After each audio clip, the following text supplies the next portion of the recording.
What is going on, guys? DBG here, and in this video we are going to be talking about the new stats of all of the buzzer beater cards. So lads, these cards right here, I'm telling you, are okay for the most part, but it's not a terrible batch of cards, because even though obviously there's no, well, there is one standout, but there's no real standout opal, which a lot of people look for. It's still not, I still think we are going to get some use out of this. So, yeah. Also, I don't know the SIGs of these cards. So I'm going to be streaming live on Twitch. Well, I'm streaming literally live on Twitch right now. You can see the viewer count above my head, but the SIGs, are the SIGs out? The SIGs are out, lads. Okay, so we're going to be talking about the SIGs here as well. And I'm going to be waiting a little bit. Okay, judging by this, it does not seem good. It does not seem good, lads. But thankfully enough, you got guys like Keith on the chat right now. We got some comp players. And okay, I need to turn off my alert box because, sorry if I miss anything for guys that are in the chat. I just can't have people spamming hosts. So, yeah. We're going to have a look at Stefan Marberry first. So, Marberry has got an 88 3 ball, 95 speed, 95 speed with ball, 95 acceleration, and 95 shot IQ, which is a bad sign. This is a bad sign that he's got 95 shot IQ. Trust me. 85 driving dunk, which is good. Good ball handle.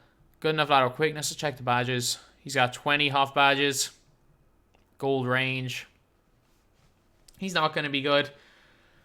He is not going to be good at all. Let's have a look at the other Stefan Marberry card. The pink diamond one. So this card right here had 20 Hoff badges. So the same Hoff badges. Obviously, this one has got better stats. But, yeah, he's not going to be great. And for people wondering why a high shot IQ is bad, it's a stat that literally doesn't matter in game. And the lower the shot IQ, it means lowering shot IQ normally makes people,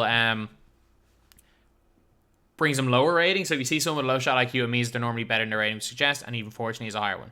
Now we're on to we're going to go to SIGs now. So, SIGs for Stefan Marberry. He's got Derrick Rose jump shot. He's got Pro 4, Pro 4, Pro 6 behind the back. So I'm pretty sure that's just normal Stefan Marberry, to be honest. Pretty sure that's just normal Marberry. I don't think that's anything great. So then we've got jianlian. And this could be the card. This could be the card of the drop, lads. Because he's a 7 foot tall, probably long wingspan, small forward. Yep, 7 foot tall, small forward. So he has got really solid stats as well. So he's got a great mid-range and great 3 ball. He has got 90 speed. He's got 84 speed with ball, 90 acceleration, which is not awful, but he's 7 foot tall. Had 86 ball handle, 87 lateral quickness, which is not terrible. Like, these defensive stats are not great, but we have to take into account that he is 7 foot tall. We have to take into account that he is 7 foot tall as well. He has got good interior defense, great rebounding, decent post game. So he's basically like a jack of all trades player, except he's a 7 foot tall small forward. 32 Hall of Fame badges, Hall of Fame quick draw, Hall of Fame range extender. He has got Hall of Fame tight handles, unpluckable. He's only got gold clamps, which is not ideal. But you know what? He's a budget Thon maker. Like, obviously Thon can play point guard. But if you're running Thon at small forward, he's like a budget version of Thon, stats-wise. But we're going to have a look at the SIGs. So he's got jump shot 70. I have no idea what jump shot 70 is. Half quick draw on a release is unlikely to be a bad thing. So he's got all normal dribble SIGs as well, which is not good. Which is not really good at all, to be completely honest. Is normal 3 moving behind the back the Giannis one? If it's the Giannis behind the back, maybe it could be quite good. But yeah, apparently 70's good. Apparently 70's good. Jonathan Isaac, if that's Jonathan Isaac release, that's very solid. And I think maybe if that's the Giannis behind the back, it could be good, but I don't think it's anything great. Okay, so we've got 2 cards so far. We got a Marberry card that's honestly just a worse version of the pink diamond, and an E card that could be solid. So according to Keithon, who knows a lot more about dribbling than I do, the SIGs of E are terrible. But at the same time, he is 7 foot tall, small forward. We cannot forget that. Thank you, Rooks, for the Twitch Prime sub, though. Peja Stojakovic. Okay, this is kind of an interesting card. So, he has got a 98 mid-range, 98 3-ball. He's a 6'9" 2 guard, so he's tied for the tallest player that can play at the 2. It's mad, like, we've got a bunch of 6'10 and 6'11 point guards. We've got no 6'11 or 6'10 2 guards.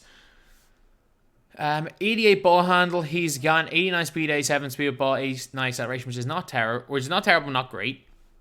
Defensively, 89 lateral quickness isn't great either. That's not good at all. Good steal though.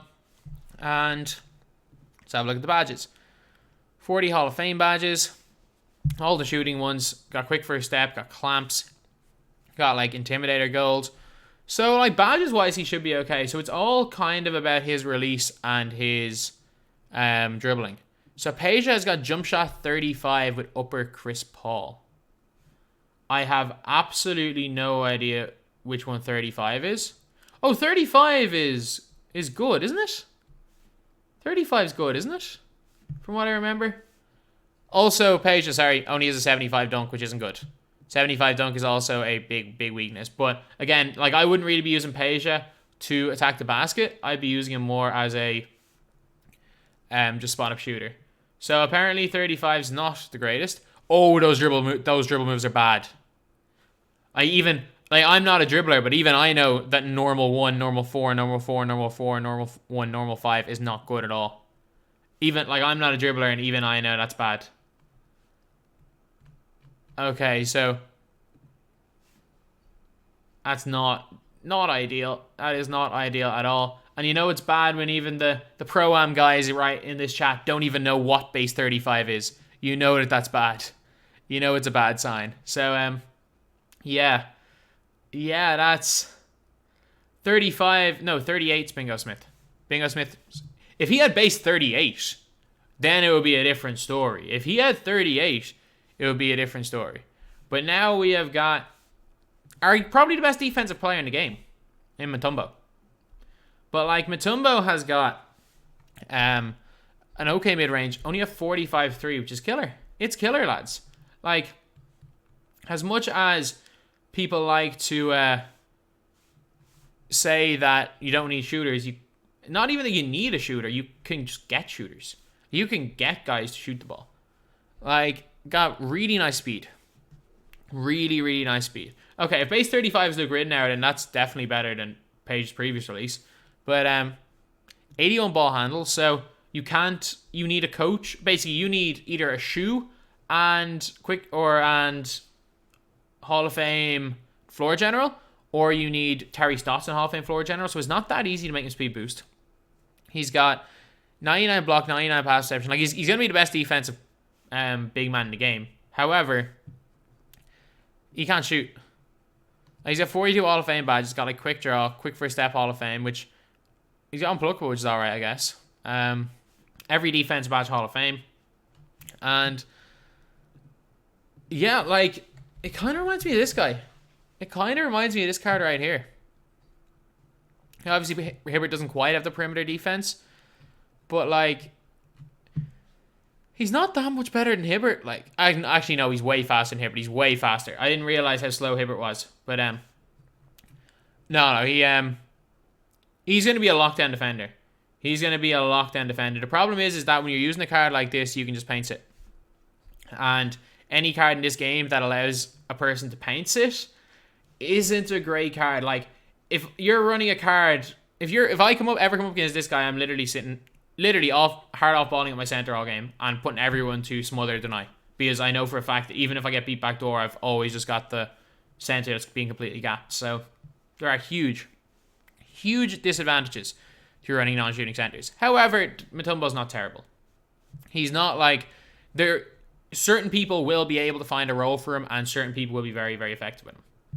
So, yeah, we've got Stefan Marberry, who I'm going to say, you know what, if you're just kind of starting out the game and he's like 4k MC, he's not terrible.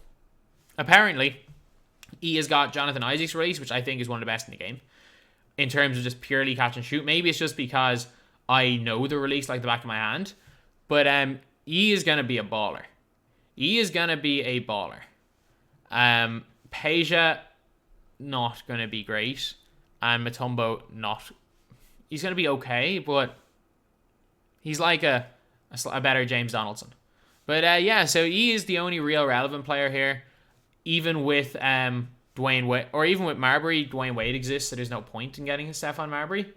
But yeah, so we've got one fantastic player in E and 3 not great players. So in game, this might be the worst batch of the year.